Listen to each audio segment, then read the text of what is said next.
Le Congo ne tombera jamais. Bonjour, je m'appelle Nathalie Yamb. Je viens rapidement vous faire cette vidéo pour vous parler de mon sang, Kémy Séba.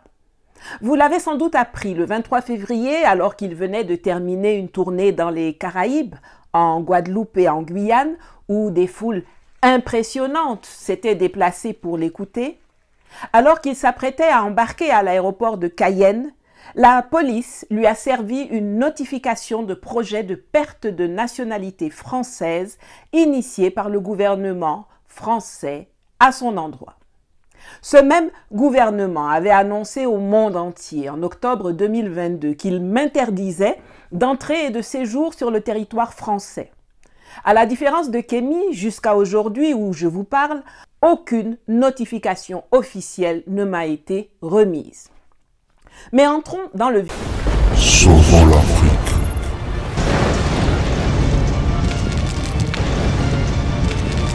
Bonjour, je m'appelle Nathalie Yamb. Je viens rapidement vous faire cette vidéo pour vous parler de mon sang, Kémy Séba.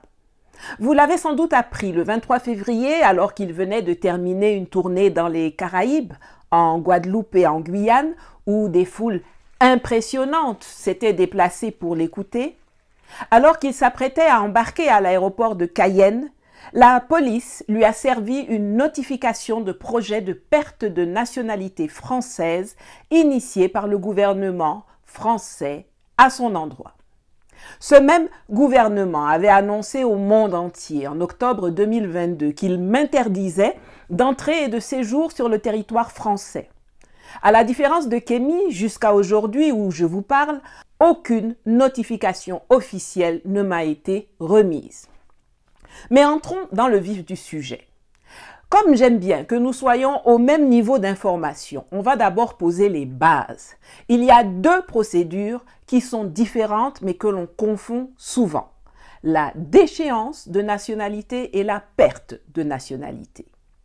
Seule une personne binationale ayant acquis la nationalité française depuis moins de 10 à 15 ans et qui fait l'objet d'une condamnation judiciaire pour actes de terrorisme, de trahison, de corruption, d'abus de confiance, de détournement de fonds, peut être déchu de la nationalité française. Ce n'est pas le cas de Kémy et ce n'est pas la procédure qui a été engagée contre lui. Kémy est français de naissance. Il est né en France de parents français. Donc la seule procédure qui peut être engagée contre lui est celle de la perte, qu'on appelle aussi retrait, de la nationalité française, qui exige de réunir trois conditions. Avoir la nationalité d'un autre État, se comporter comme le citoyen de cet État et avoir commis des actes contraires aux intérêts de la France. Très bien, passons donc tout cela en revue. Kémy Séba est-il citoyen d'un autre État? La réponse est oui.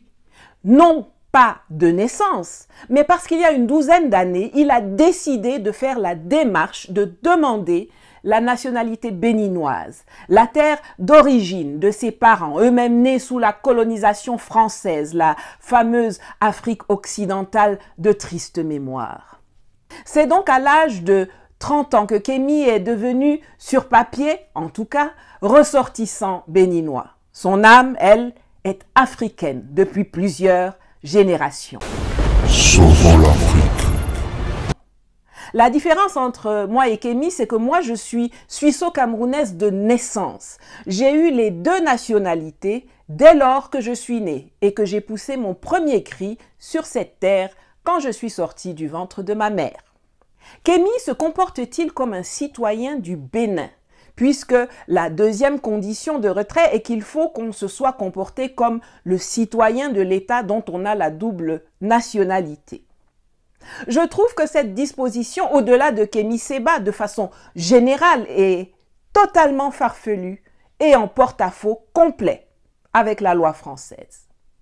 Vous ne pouvez pas, dans votre dispositif légal, accepter, parfois même encourager la double nationalité, comme quand vous allez chercher des athlètes ou bien des scientifiques de haut niveau pour leur offrir la nationalité française afin d'avoir une micro-chance de gagner quelques médailles et compétitions qui amélioreront le pédigré de la France, et en même temps inscrire le fait que quelqu'un dispose de la double nationalité comme un élément à charge pour lui retirer la nationalité française. Devant n'importe quelle cour de justice, ça ne tient pas. C'est d'ailleurs pour ça que la France se fait toujours baffer aller-retour à la Cour européenne des droits de l'homme quand elle utilise des procédures administratives abusives comme celle-ci. Kémy réside au Bénin avec sa femme et ses 2 derniers enfants. Les aînés, eux, sont en France. Il n'y occupe aucune fonction officielle. Il y dirige une ONG, Urgence panafricaniste. Il s'y fait arrêter régulièrement par le dictateur Patrice Talon, dont il critique sévèrement la politique, comme il critique la politique étrangère de la France. Donc oui, comme des millions de binationaux dans le monde, Kémy Séba se comporte comme un citoyen du Bénin. Mais se comporte-t-il plus comme un citoyen de cet État que Maher Habib, leader député franco-israélien qui, bien qu'étant élu membre de l'Assemblée nationale française, crie partout que sa loyauté va à l'État d'Israël? Se comporte-t-il plus comme citoyen de cet État que tous les franco-israéliens qui se sont engagés dans l'armée israélienne, les IDF, et qui participent au massacre en cours en Palestine? Se comporte-t-il plus comme un citoyen de cet État que tous les hommes politiques, les hommes d'affaires binationaux, franco-allemands, franco-africains, franco-libanais, franco-américains, franco-arabes, avec les États concernés? Je pose ça là. Troisième condition à remplir pour la perte de la nationalité: avoir commis des actes contraires aux intérêts de la France. Alors ça, c'est celle que je préfère. C'est quoi les intérêts de la France? Depuis des siècles, on essaie de savoir quels sont ses intérêts, d'en avoir la liste, mais jamais, jamais, jamais les tenants de la politique française ne nous les énumèrent. Au contraire, chaque fois que quelqu'un s'est opposé ou s'oppose à l'esclavage, à la colonisation, au néocolonialisme, à la France-Afrique, à la présence de l'armée française en Afrique, au franc CFA, à la politique étrangère française, on l'accuse d'œuvrer contre les intérêts de Sauvons l'Afrique. la France. Mais donc, c'est quoi les intérêts de la France? Parce qu'officiellement, ils nous disent que l'Afrique, ça compte pas, ça ne représente rien, c'est moins de 2% de la balance extérieure française. Donc, c'est quels intérêts que ceux qui luttent pour dissoudre le mariage forcé avec la France mettent en danger? Un exemple. Du jour au lendemain, pour sanctionner les dirigeants des transitions au Mali, au Niger et au Burkina, Air France a cessé de desservir Bamako, Niamey et Ouagadougou. Quand ils ont voulu reprendre leur vol, quand ça les arrangeait, les pays de l'Alliance des États du Sahel ont dit « Niet, vous ne revenez pas ». Au début, la France a dit « On s'en fout, vous ne représentez rien ». Mais après quelques mois, les voilà en train de pleurer que Air France enregistre des pertes de 65 millions d'euros juste à cause du Sahel. Et pour compenser, ils ne vont pas chercher des solutions dans les pays importants. Non, non, non, non. C'est vers les nyama-nyama d'Afrique centrale comme le Gabon qu'ils se cherchent. Intérêt même est étonné. Parlons encore d'intérêt. Deuxième exemple. Quand Andry Rajoelina quitte ses fonctions de président de la transition à Madagascar en 2014, il se dépêche d'aller demander et d'obtenir la nationalité française. Sur la base de quoi? On ne sait pas.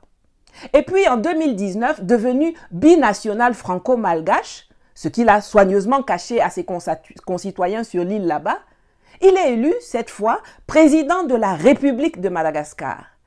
Il vient d'ailleurs d'être réélu en décembre 2023. Lui là, qui est président d'un État étranger, il ne commet pas des actes contraires aux intérêts de la France? Hein? Qu'est-ce que vous voulez nous dire par là? Ça va se savoir. Comme pour tous les hommes et toutes les femmes politiques binationaux en fonction. Cette façon d'utiliser la nationalité comme instrument raciste de chantage, c'est une aubaine. Vous allez dire devant une cour quels sont les intérêts de la France, pas les mensonges que vous distribuez dans les médias. Tout ce que vous cachez depuis là, ça va sortir sous serment.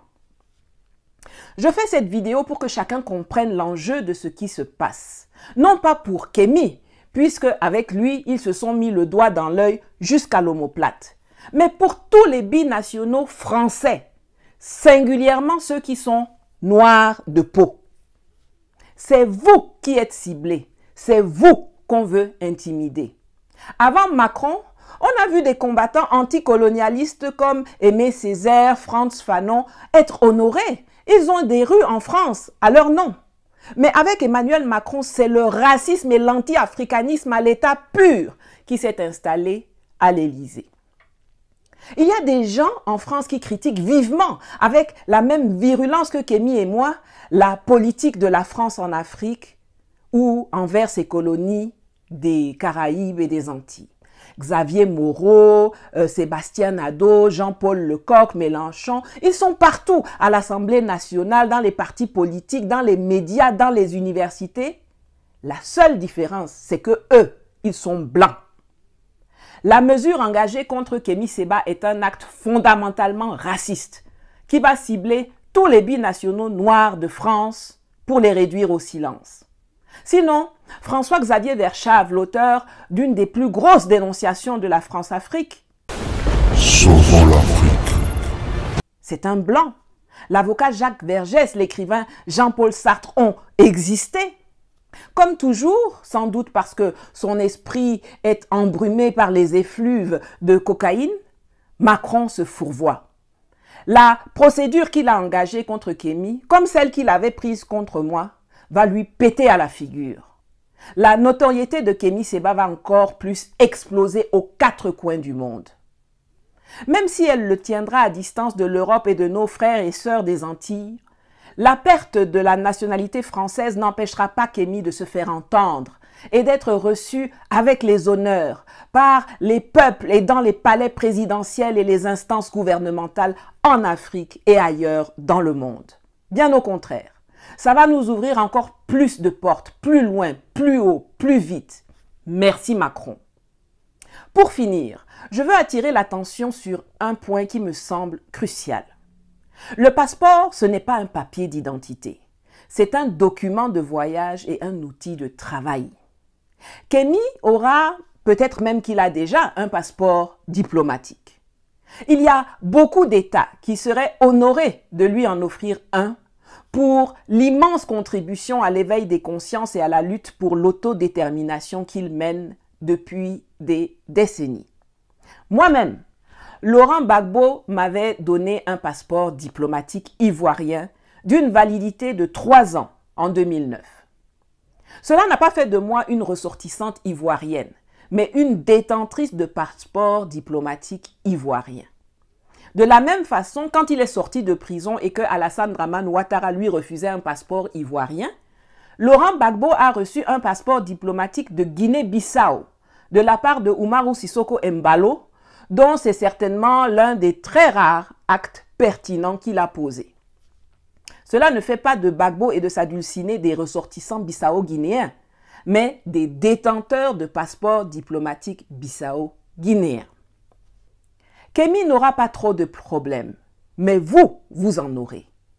Pour empêcher les Africains d'aller chez eux en Europe, les Européens ont instauré des procédures de visa fastidieuses, coûteuses, totalement intrusives et humiliantes. Ceux qui choisissent encore de s'infliger des voyages en Occident connaissent ce calvaire. Par contre, ce que beaucoup d'entre vous ignorent, c'est que pour faire plaisir à leur patron de l'Union Sauvons l'Afrique. européenne, des laquais qui nous servent de chefs d'État ont accepté de rendre extrêmement difficile l'obtention même de passeports ordinaires par les Africains, notamment dans la zone francophone. Quand un Ivoirien veut se faire établir un passeport, il doit même dorénavant fournir un diplôme. Tout est fait pour rendre difficile l'obtention d'un passeport ordinaire. Vous savez pourquoi? Parce que les Européens ne veulent pas qu'on aille chez eux. C'est pour ça qu'ils mettent le visa. Mais en même temps, Ils ne veulent pas qu'on aille se chercher ailleurs, qu'on tisse des liens, qu'on construise des réseaux, qu'on fasse du commerce, qu'on s'oriente vers d'autres pays, d'autres régions du monde, d'autres économies. Ils veulent qu'on reste enfermés comme du bétail dans les enclos en Afrique et qu'eux puissent venir s'y installer comme bon leur semble en nous écrasant. Les Français ont commencé par m'interdire d'entrer et de séjour sur le territoire français. Ils ont retardé de plusieurs mois le renouvellement du passeport de mon frère Franklin Nyamsi pour l'empêcher de se déplacer. Ils font le même dilatoire depuis des mois pour délivrer des papiers d'identité aux enfants de Egunchi Béanzin. Et aujourd'hui, c'est la nationalité de Kémy qu'on retire. Nous sommes de grandes filles, de grands garçons. On va gérer ça. Quand on s'engage dans ce combat, on sait que c'est difficile et dangereux. Mais les droits de Kémy Séba qu'on viole là, c'est vos droits qu'on viole. Peut-être, comme vous n'aimez pas nos gueules, notre ton, notre affaire, ça vous réjouit. Mais la prochaine victime, c'est vous. Et sans nous, il n'y aura pas grand monde pour vous défendre. Le Congo ne tombera jamais.